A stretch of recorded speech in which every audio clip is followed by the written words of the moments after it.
Thanks to episode sponsor CLA MasterCard for making this episode of the Planet Laundry Podcast possible. If you're a laundromat owner, you know the challenges: tight margins on supplies, costly equipment repairs, and those unpredictable cash flow months. That's where the CLA Business MasterCard steps in. Earn 2.1% cash back on everything, from detergent orders to that new dryer. Need financial flexibility? This card offers high credit limits when you need them most, and even covers your CLA membership dues completely. You might be fine with your current solution, but it wasn't designed to specifically address the issues that laundromat owners like you might face. And with absolutely no annual fees and no impact on your credit score when you apply, you get all reward with zero risk. Visit CLAcard.org today and join hundreds of laundry businesses who save time, earn more, and spend smarter. I think every day is learning in the laundry. Like, you'll never know everything. And I think if you're not learning, you're not growing. And so that's the approach that we've also taken with our employees, like always giving them something that they can learn from. And education, I think, goes a long ways in the laundry world, both whether it's with your clients or with your team. You're always going to have to be educating. Hey everybody, welcome to this episode of the Planet Laundry Podcast. I'm your host today, Matt DeWolf. I am the editor of Planet Laundry Magazine. This is the podcast for you if you want to listen to the great stories coming out of the professional laundry industry. So we've got a great story to tell today. I'm excited for it.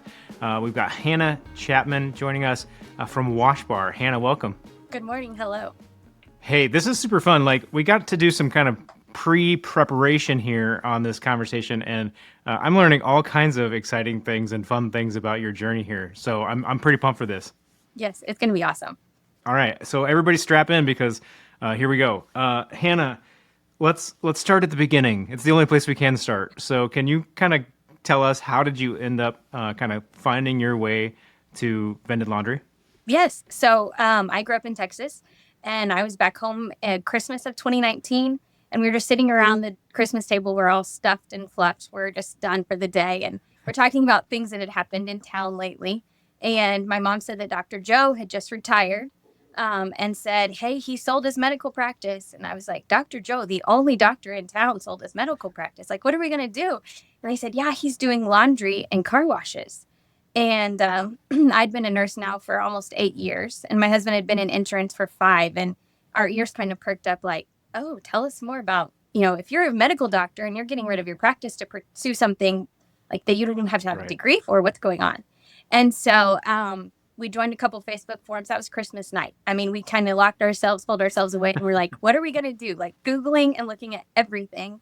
Laundromat. It's probably a good thing ChatGPT was not around at that time, because we would have probably run out of all of our freebies in like 2 hours. And so we dove into that. And then we left 2 days later, and from I-40, from Amarillo all the way to Oklahoma City, we stopped at every laundromat we could find. I think we stopped at 22 total laundromats that day. Our kids were about sick of that, but it started our journey. And I don't think if we would have started looking at laundromats, we would have known what we wanted to start with. And so I think before we even opened our doors in 21, we visited over 100 laundromats. So I did a lot of loads of towels, because those are the easy things. If they get ruined, it's okay to replace. And so, like, to get the total experience of what it is to be in a laundromat, what do we not want? What do we want? What are some things that we want to offer to our customers and our clients? And so we did a lot of driving and a lot of towels. So when you think back on that, like, did you end up where you thought you would be? Like, did what you sort of painted in your mind about what that laundromat was going to be like, is that what you have today? Did you do it? Yes. And I think we did it more than what we thought. I didn't expect to have 4 and 4. I didn't expect to have 4 laundromats in 4 years. I mean, the ultimate goal was to have, 10, but I didn't expect for it to go so much and so far. And also to make such an impact on people. I mean, we offer something that's clean and modern. I know our distributor once was like, this looks like it should be on 30A in Florida. Like, creating an atmosphere that, yes, it looks really cool, but it's so welcoming, and we're making a difference. So we use the line, we're in the people business, not the laundry business. And so that applies to our clients, that applies to our employees, everything that we do. And I think our mindset around that has shifted and has changed how we do laundry. And I think what we hope to ultimately change in the laundry industry. So it started out not thinking that it was going to be like this. And I've loved the journey that we've been on. That's super exciting. That's super exciting. And I love that you all are thinking that way, because that does change. Number one, it changes how much you enjoy the work, Yes. right? But number two, it changes how you impact that community and what you can ultimately bring. I love that. That's so exciting. Absolutely. Let's back up a step. So you have 4 now, but like, how did you get to 1? Like, what was that process like? Okay. So after we made our journey in 22 stops back to Oklahoma, we started, like I said, we were on Facebook forums because at the time that was kind of how you connected with people. And so we started that way. We met with a distributor, just something that we were kind of interested in. Hey, we kind of looked alike, we like the look of this machine. We've read some reviews about it. Let's talk about it. So he kind of helped get us into other laundromats where we could start doing research. But it was on a Facebook forum. We found a guy and he had an OU shirt on, University of Oklahoma. And my husband was like, hey, are you just an OU fan? Do you actually live in Oklahoma? What's going on? And he's like, yeah, I actually live in Ada, Oklahoma. And I just opened my laundromat about 4 months ago. And Josh is like, you have like the things that you're saying and how you're answering questions on these forums, like you really know your stuff. Can I come visit you sometime? And he said, yeah, I'm here all the time. My wife and I run this business. And Josh goes, can we come today? It was New Year's Eve. Okay. So we've literally only made it 6 days from our initial time of saying, hey, we're interested in laundromats to, hey, can we come visit you? And so we jumped quick. And so he kind of mentored us, and we actually worked for free at his laundromat on the weekends, learning the ins and outs of everything. We learned wash and fold. I'd never seen a flip fold board. Y'all, I thought it was the best thing ever when I saw it. So that's where we started. And he, taught us how to change water valves and what lines look like and what your trough needs to be, how deep it needs to be, what, the diameter of your water line to make sure that you have enough water pressure to feed all your lines and that kind of stuff. And so he was a great mentor for us in the beginning. And so we're like, we're going to build us one. We're going to buy one. And so July of 2020, we found a zombie mat that had machines that we liked. We thought, hey, we can retool this, give it some fresh paint. Like we can start here. And so we'd started planning that. We'd made an offer. And during that planning phase, we started like, okay, what are we going to name this? It's like having a baby, what are we going to name it? What's it going to look like? What's the room going to be? Same thing with the laundromat.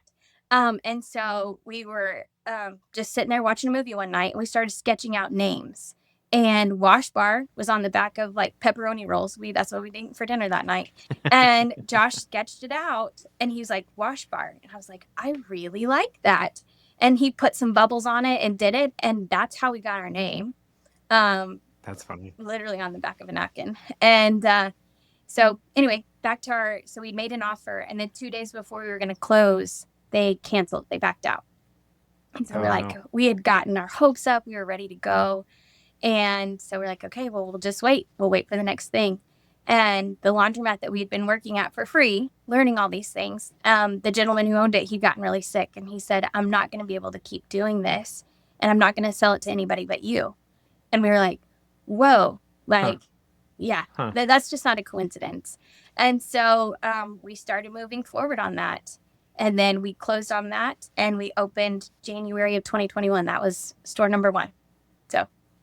That's crazy. That is such an amazing story. I mean, it just kind of goes to literally like goosebumps because of the way that whole relationship happened, right? Yes. And it just worked out exactly how it was supposed to work out. Yes, it did. It did. And we still talk with them today. We go to family dinners. Like we're still a part of their lives and they're a part of our lives. And they're great encouragers. They see how the business has grown. And we are so thankful for them because we wouldn't be where we are today without those people. And so it's been a great full circle. Do you all jump into everything the same way that you've jumped into laundry? Like, is it always that much of a sprint? Sometimes. It kind of depends.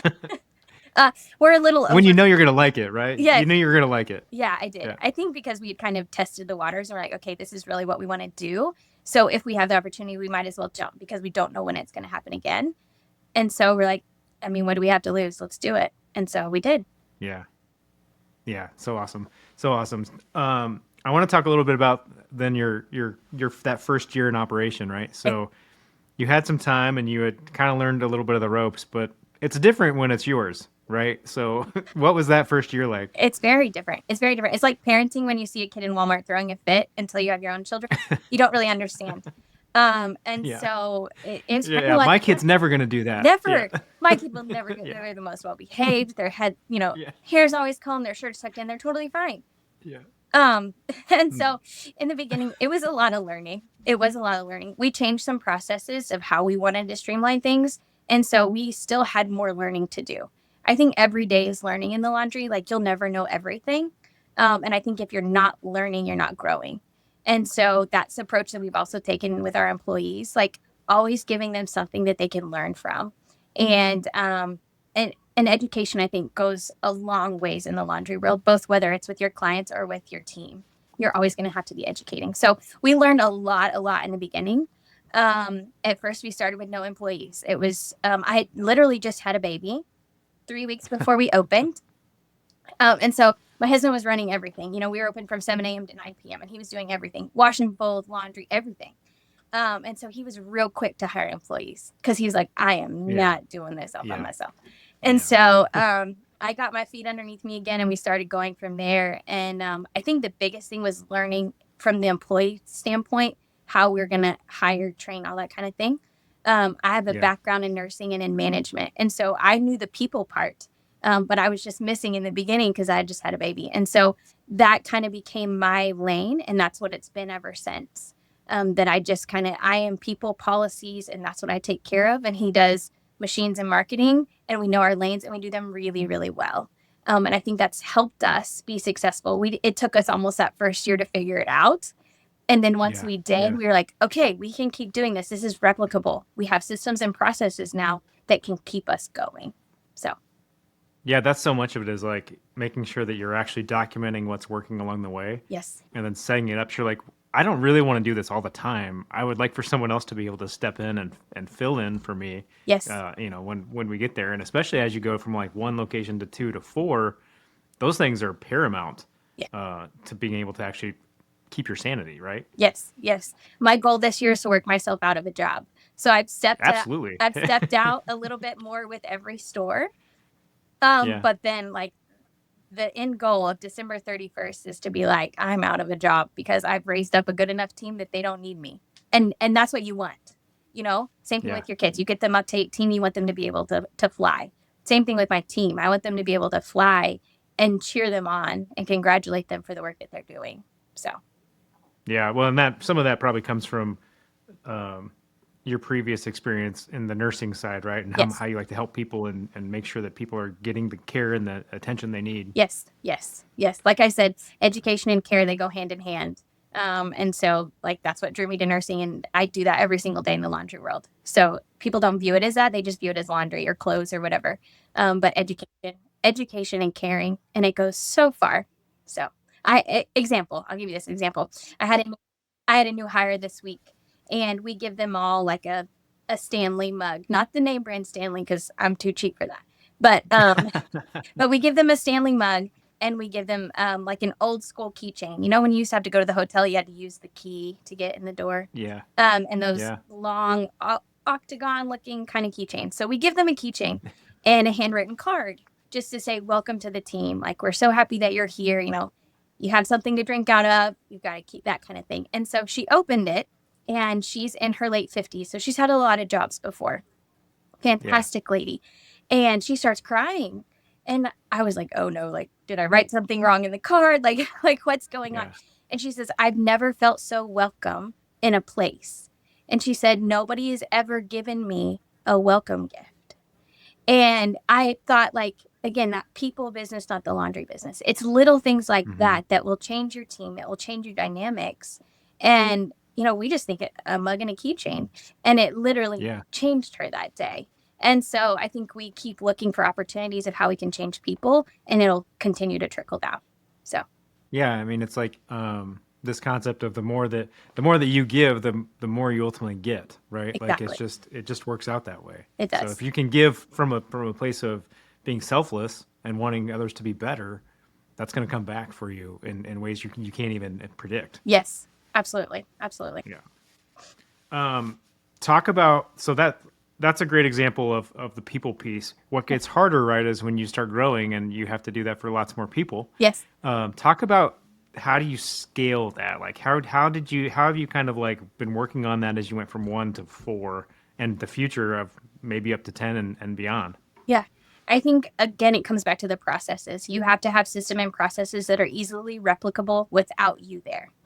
And so, knowing the procedures, what happens when, the washer's overflowing because somebody overfilled it. Like, what is that? Making sure that your standard operating procedures are running and everything is in place and they know how to use it, But I think that's what makes it replicable. It's, kind of like a cookie cutter. Anybody can make a batch of cookies, but if they all look the same, how do you do that? You have to use the same mechanism to get it all the way through. I think you have to do the same thing in laundry. Your buildings are going to look a little different. The layouts are going to be a little bit different. But once you have those systems and processes in place, it can easily replicate itself.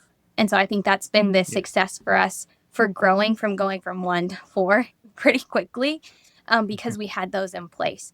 And again, shout out to nursing, because I wouldn't have known that had I not had the previous experience of being in corporate healthcare and being in management and knowing how to train.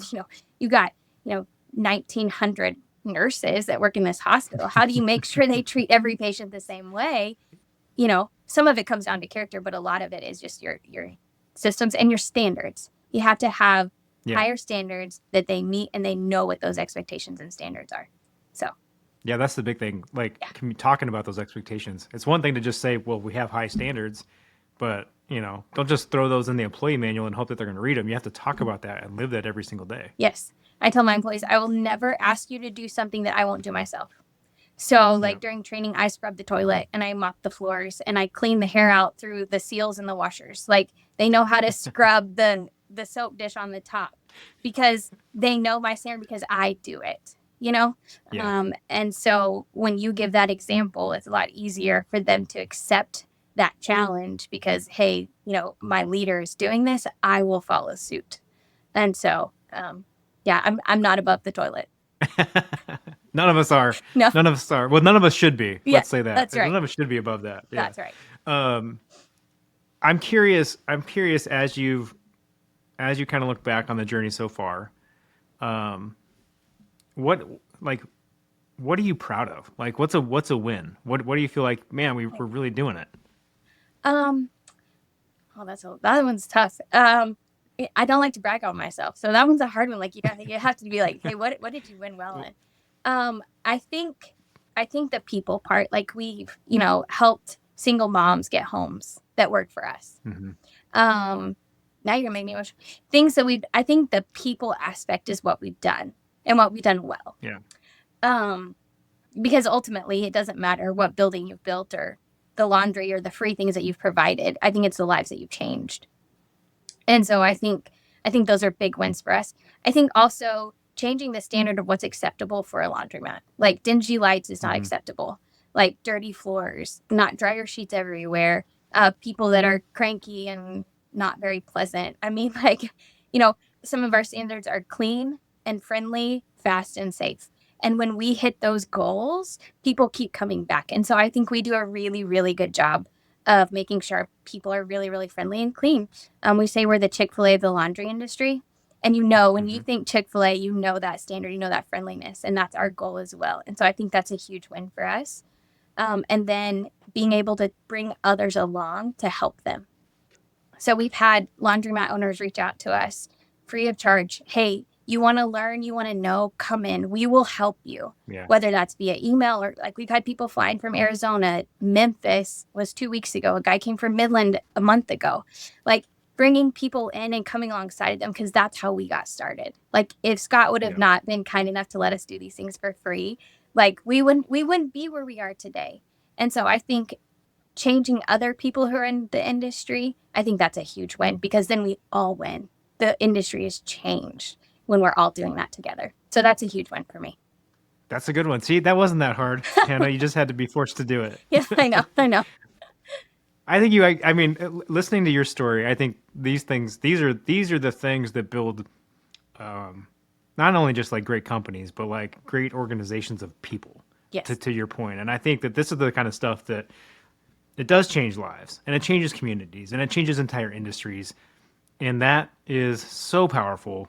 Yes. And it's the laundry industry is fortunate that you all came in just guns blazing, sprinting all the way. Here we go, we're coming. Hey, Yeah. we're coming, and we're changing. We're gonna blow some stuff up along the way, but it's gonna be fun. Yeah. Yeah. It's been fun. That's really great. Yeah. It's been a wild ride. I'm not a roller coaster person, but it's been fun. So, it's fun. It's fun. That's funny. Okay? So this question is going to be a little bit easier for you, because I based on your personality, I think you probably have several of these things at the top of your list that you're thinking about all the time. Okay. What's something that you're still kind of working on? Like, what's something that you're really kind of trying to figure out? Right now is I'm looking to have somebody that runs my entire operations. So that's what I'm constantly looking for. Somebody that can do that, because I'm only limited by me. And I think, I have great leadership in my individual stores, but somebody that can lead all of those stores outside of that, that's literally on the top of my mountain. So I do like a 90-day blueprint, and I have, pebbles, rocks, mountains, and boulders. And so my mountain right now is I'm working on trying to find somebody to really run the operations even more than I can. And so I'm doing that. We've streamlined some forms lately, which has been a huge success for me. And so I know those sound really small, but for me, because how can I improve everything every day? And that's something that improves life for me, and it improves the life of my team. It improves their daily tasks, their daily functions. And so that's something that I've been working on. I'm reading Extreme Ownership by Jocko Wilkin right now. And so great book. And so that's really challenged me. So I'm kind of working through what Jocko says. So I love that, though. I mean, that's how we grow, right? Get super uncomfortable, like get outside of our spaces a little bit, and like do the work. Do the work. Do the work. Yes. I love that. Grind every day. Yeah. Grind until it's not a grind, I guess. That's right. That's the goal, right? That's right. It's smooth after that. Yeah, right. But I don't know. I think in some ways you're always going to be grinding. But if you've got that kind of growth mentality and that kind of aspiration to do more and be big, like you're going to grind. It's just what you do. Yes. Yeah. Talk to me a little bit about kind of the future. What's you're at 4. Yep. Your husband says 10. Yeah. Like, is it going to be 50? I think we'll probably stop at 10. I think that's probably where we'll end up. Where we started and where we are today, I think our mindset has shifted. Kind of like what I talked about, bringing along more side people who are wanting to improve or wanting to change. I think our goal has shifted from building the laundromats to building the people of the industry. And I think we view that kind of more as our mission, I guess, and to help those people, allowing them, to come on, doing coaching or calls or whatever we can do to help raise the bar and raise the level and really empower everyone around us. So I think 10 will tap out, but I think we're going to take a lot of people on the journey with us, and that's our ultimate goal. So I'm just going to put it out there, Hannah. Just think about how many people you could impact if you had 100 locations. I know.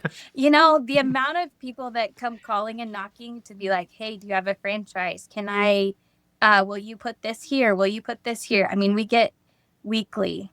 Yeah. And so, but I think, and sometimes I think maybe I take it for granted. I don't know, but I'm like, it's laundry. Like, it's really laundry, and I think sometimes we try to overcomplicate it. But again, going back to those things, like if you make a place clean, if it's safe, if it's friendly attendant, like, and you do a good job at a speedy rate, you're not taking 7 days to do a wash and fold order. I think when you hit those things and you take your mind off of laundry and people, I think people will be shocked about how they can, one, turn around their business, but then two, where they are starting. Like if, they get on the CLA webinars, like how to start a laundromat.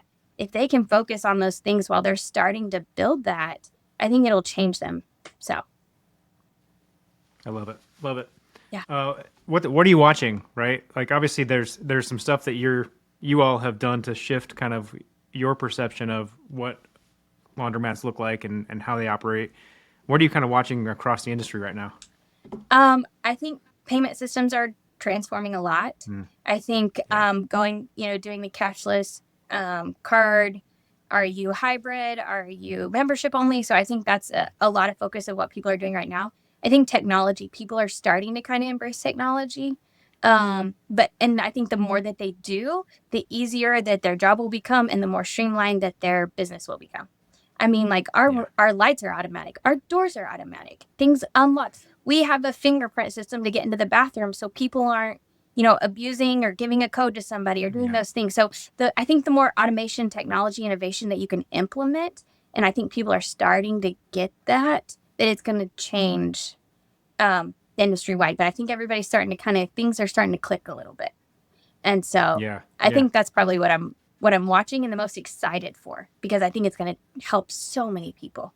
So, well, it's so fun too to see, like, from a technology perspective, to see like the pace of change, right? Like it's like the snowball's rolling down the hill. Like you do one thing and you're like, oh, this is also possible. Oh, I could also do this. And then next thing you know, you're like, oh man, look how far we came in a very short window. Yes. We started with smart plugs to be able to reset things when we weren't around. Yep. And then that triggered the lights and then the doors and the bathroom door. And literally within a month, and our team was like, what's going on? And I'm like, trust me, your life is going to get so much easier. You're not having to worry about lost keys. You're not having to make sure you hit the right lights. There's just so many things. I think at first it's uncomfortable, kind of like what you said, you have to get a little uncomfortable for that change. Yeah. And so I know, veterans of the industry, they're kind of like, I don't know how I feel about that. I think if you jump in and you embrace that, I think it's going to benefit you so much. Yeah. It doesn't have to hurt forever. No, it doesn't. It'll be a little painful for a little bit, but then it's going to come out the other side and everything's going to be nice and clean and automated and remotely accessible. That's the best part. Oh yeah. It's kind of like when I give people a shot. It's just going to pinch for a minute, but then you're going to be totally fine after that. It's just going to pinch for a minute. Yeah. And then afterwards, you're going to be like, well, that wasn't so bad. And that B12 gave me lots of energy. Like, you just got to think about it from those perspectives. So there's a lot of nursing that I can tie in. So we could be here all day. That's so funny. Yeah, that's so funny. Maybe the path should be everyone should be a nurse first. Yeah. And then get into business. There you go. That's maybe my big takeaway today. I should have done nursing first. That's the thing. Yeah. Well, good luck on that one. Yeah. It may be past. That time may have passed for me. That's okay. Last question for you, and then I'll let you off the hook here, Hannah. I like to ask people this one. It's a little bit more about doesn't have to be about the laundry industry. It can be about anything you want it to be about. But what's something that we can do today that's going to make us better tomorrow? Just could be a big thing, could be a small thing. Something we can do today that's going to make us better tomorrow. Yeah. I think my big focus is on people. And so I think that one small act of kindness, and it just snowballs. You just keep going and going and going. And I think you don't realize what people have behind them or what they're not showing you. And I think you take that one little act and you're not going to realize how it's going to impact that person. Just like giving that mug and the keychain. I didn't think it was anything, but it changed her. It made an impact on her. So I think if we take that one small act of kindness every single day, then they're going to pay it forward and they're going to pay it forward. And I think that affects not only you, but generationally. And I think when we change it generationally, what an amazing place we can have. So. Yeah, that's amazing. That's amazing. So good. Hannah, thank you so much for sharing some of your story with us today. Absolutely. It's been a pleasure. I've enjoyed every minute of it. It's been great. Well, it's easy. You make it easy when you all have such a great story and you really are doing things the right way and in a way that's really like impacting people. So thank you for everything that you all are giving to the industry. Absolutely. It's a joy. Awesome. Hey, everybody listening and or watching, make sure you subscribe wherever you're getting this content so that you never miss an episode. And we will see you next time on the Planet Laundry Podcast.